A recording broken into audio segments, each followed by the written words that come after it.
स्वागत है प्यारे दोस्त आपका हमारे सिविल स्टडी हेल्प में। और मेरा नाम है शिवम दोस्त। और आज की इस क्लास में हम जो हैं एसएससी जीडी 2024 के एग्ज़ाम के लिए प्यारे दोस्त आज हमारा क्लास जो है वो 21 है, 21वां है। इससे पहले हमारा क्या बोलेंगे 20 क्लास जो है दोस्त वो कंप्लीट हो गए हैं। प्यारे दोस्त मैं आपको बता दूं कि हमारी जो 20 क्लास है उसमें हमने जो कि किए हैं, ये हमारा जो गद्यांश का चैप्टर है ये हमारा आज 15वां क्लास है। ठीक है, तो दोस्त आज जो क्लास है हमारा वो 21वां है। इससे पहले हमारे 20 क्लास कंप्लीट हो चुके हैं, जिसमें जिन क्लासेस में हमने 14 चैप्टर जो है RWA बुक के कंप्लीट किए हैं। ठीक है, आज हमारा ये लास्ट चैप्टर है गद्यांश का। इसके बाद जो है दोस्त हम प्रैक्टिस सेट करेंगे फिर इसके। ठीक है, यानी कि ये गद्यांश का चैप्टर है दोस्त हमारा। इसके जो भी हमारे 1 या 2 वीडियो में जितने भी इसके गद्यांश 2023 में पूछे गए हैं वो हम इस क्लास में कर रहे होंगे। ठीक है, तो चलिए स्टार्ट करते हैं दोस्त। और इससे पहले की जो वीडियो है मैं आपको प्लेलिस्ट बना के दे दूंगा, इस वीडियो के एंड में मेंशन कर दूंगा दोस्त, वहाँ से जो है आप उसको देख लीजिएगा। ठीक है, अभी तक आपने हमारे चैनल को सब्सक्राइब नहीं किया है दोस्त तो सब्सक्राइब करके जुड़ जाइएगा ताकि आपकी कोई भी क्लास एंड कोई भी नोटिफिकेशन मिस ना हो सके। तो चलिए दोस्त स्टार्ट करते हैं। प्यारे दोस्त ये हमारा गद्यांश पहला है। ठीक है, इसमें क्या पूछा गया है कि सौंदर्य की परख अनेक प्रकार से की जाती है। ब्रह्म सौंदर्य की परख करना, इसको पहले हम पढ़ेंगे पूरा, है ना। परख करना तथा उसकी अभिव्यक्ति करना सरल है जब रूप के साथ चरित्र का भी स्पर्श हो जाता है तब उसमें रसास्वादन की अनुभूति होती है। वह क्या बोलेंगे, उसको बोलेंगे एक वस्तु सुंदर तथा मनोहर कहीं जा सकती है, परंतु सुंदर वस्तु केवल इंद्रियों को संतुष्टि करती है, क्या बोलेंगे, संतुष्ट करती है।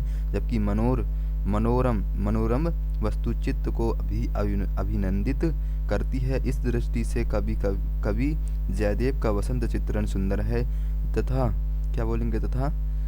कालिदास का प्रकृति वर्णन मनोहर, क्योंकि इसमें चरित्र की प्रधानता है। सुंदर शब्द संकीर्ण है, जो मनोहर व्यापक तथा विस्तृत साहित्य में साधारण वस्तु भी विशेष प्रतीत होती है ना, उसे मनोहर कहते हैं।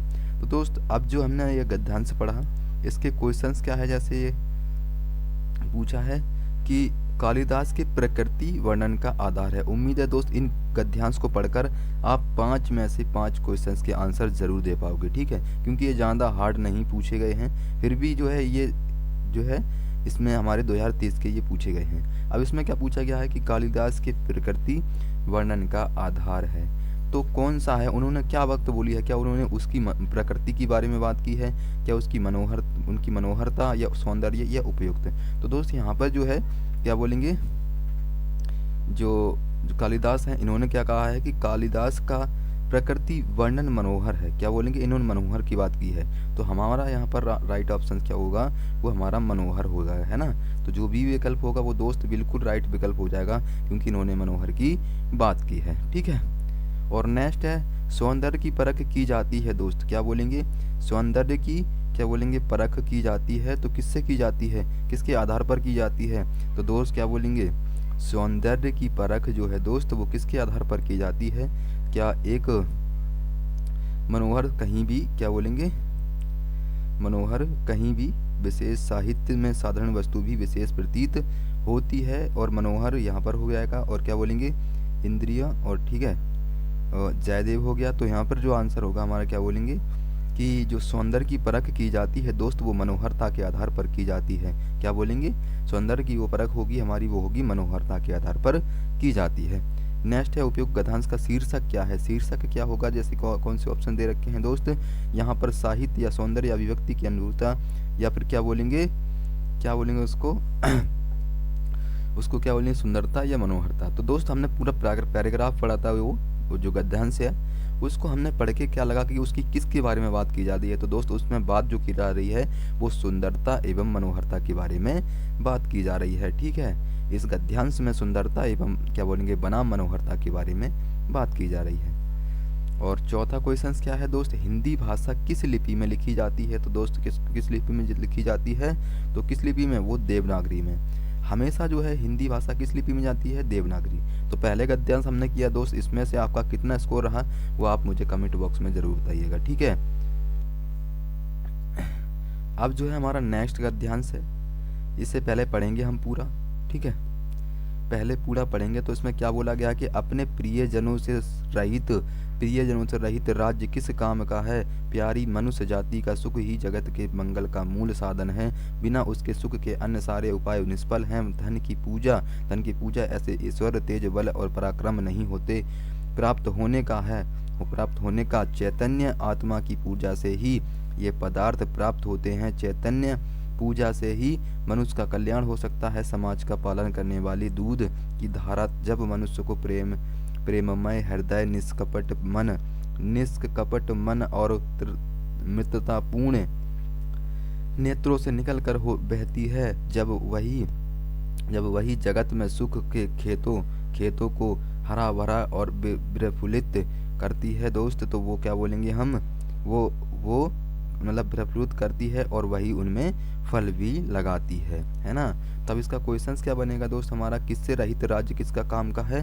तो दोस्त क्या बोलेंगे उसको, हम बोलेंगे किस से रहित किस काम का है हमारा राज्य। तो हम उसको क्या बोलेंगे, उसको बोलेंगे कि किस काम का है। तो वो हम उसमें बोला गया है कि प्रियजनों, यानी कि देख सकते हो आप कि जो हमारा प्रियजनों से रहित किस काम का है। तो हमारे प्रियजनों यहाँ पर बिल्कुल राइट विकल्प हो जाएगा। तो क्या बोलेंगे यहाँ पर प्यारे दोस्त, वो हमारा प्रियजनों, तो किससे रहित?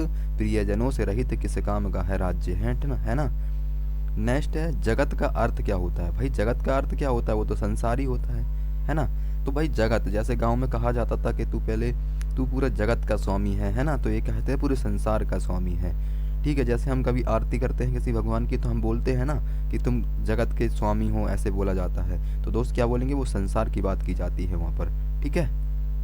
नेक्स्ट क्वेश्चन है दोस्त हमारा, अगला गद्यांश क्या है, निष्फल का आशय है। भाई निष्फल का अर्थ क्या होता है? वहाँ पर उसमें बताया नहीं गया है, लेकिन इसमें बताना है हमें कि निष्फल का अर्थ क्या होता है। क्या वो अधूरा होगा या सार्थक होता है या फलदायी या व्यर्थ?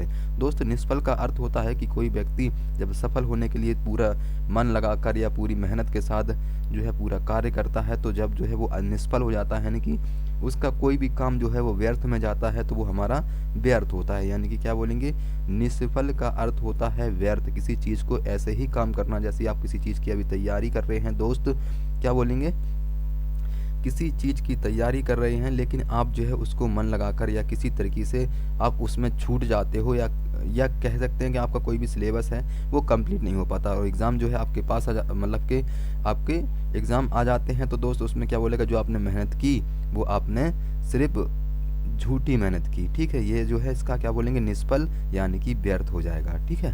तो इसमें हमारा निष्फल का अर्थ है वो व्यर्थ ही में ही मेहनत करना। नेक्स्ट क्या बोलेंगे, सुख के खेत को हरा भरा करना प्रफुल्लित करने का अर्थ है। ये गद्यांश में क्या बोला गया है कि सुख के खेत, यानी कि अपने जीवन को क्या बोलेंगे, वो सुखमय बनाना, यानी कि हमेशा अपने जीवन को सुखमय, यानी कि हंसी और दुख को ना देखकर हंसते हुए जीवन को बिताना, ठीक है। यहाँ पर ए विकल्प तो बिल्कुल सही होगा। क्या बोला गया है कि सुख के खेत को हरा भरा और प्रफुल्लित करने का अर्थ है। तो दोस्त अभी हमने नेक्स्ट गद्यांश किया, दूसरा था। अब जो है हम तीसरा गद्यांश करेंगे। तीसरा गद्यांश में कैसा है, तो इसमें पूछा गया है कि जो हमारा गद्यांश है हिंदी साहित्य इतिहास को 4 भागों में बांटा गया है। क्या बोलेंगे, आदिकाल, भक्ति काल, रीतिकाल और आधुनिक काल, है ना। इसने क्या बोला, हिंदी साहित्यकार को कितने भागों में बांटा गया। तो इसका पहला ही क्वेश्चन ये बनता है कि हिंदी साहित्य के इतिहास को 4 भागों में बांटा गया, तो ये हमारा ए विकल्प सही होगा। अब नेक्स्ट इसका हम जो पूरा पढ़ेंगे, है ना।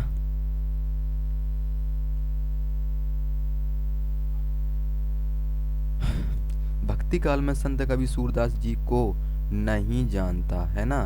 भक्ति काल में संत कवि सूरदास जी को कौन नहीं जानता। भक्ति काल के कृष्णोपासक सूरदास जी ने सूरसागर, सूरसावली, साहित्य लहरी आदि का अनमोल खजाना हिंदी साहित्य को दिया है।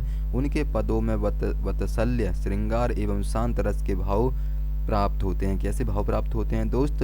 श्रृंगार, क्या बोलेंगे? श्रृंगार एवं शांत रस के प्रभाव या भाव प्राप्त होते हैं। उनके लिए कहा गया है कि सूर सुर तुलसी रसी उड़गन के सबदास, वे अष्ट छाप के सर्वोच्च कवि हैं। और क्या बोलेंगे? उनके काव्य की विशेषता यह है कि वे गेय पद और उनकी अधिकतर रचना ब्रजभाषा में पाई जाती है। कहीं कहीं पर संस्कृत व फारसी भाषा के शब्द भी पाए जाते हैं दोस्त। और उनकी रचनाओं में अनुप्रांस, यमक, श्लेष, उपमा, उत्पत्ति आदि सभी अलंकार पाए जाते हैं। वे जन्माद्य से थे। उनकी मृत्यु 1580 ईसा पूर्व में हुई थी। हिंदी साहित्य जगत में वे सदैव अमर रहे, है ना। तो हमने पहला क्वेश्चन क्या है इसका गद्यांश का, कि हिंदी साहित्य को कितने इतिहासों में बांटा गया है, भागों में बांटा गया है। तो 4 याद रखना है दोस्त। यहाँ पर हमने सबसे पहली पंक्ति में यानी कि सबसे ऊपर वाले लिखा गया था कि कितने भागों में बांटा गया है, 4 भागों में। सूरदास जी कौन से काल के सतकवि थे? भाई कौन से काल के थे? तो अभी मैंने आपको बताया कि कौन से काल के थे। सूरदास जी जो थे वो हमारे क्या से कवि काल के कवि थे। तो दोस्त सूरदास जी जो थे हमारे, वो भक्ति काल के, क्या बोलेंगे? वो हमारे भक्ति काल के थे। सूरदास जी भक्ति काल में जो है संत कवि थे, ठीक है। तो क्या बोलेंगे? सूरदास जी हमारे भक्ति काल के कवि थे, है ना। निम्नलिखित में से कौन सी रचनाओं में से कौन सी सूरदास जी की नहीं है? तो दोस्तों सूरसागर है, सूरसावली है, साहित्य लहरी है, ये किसकी रचनाएं हैं?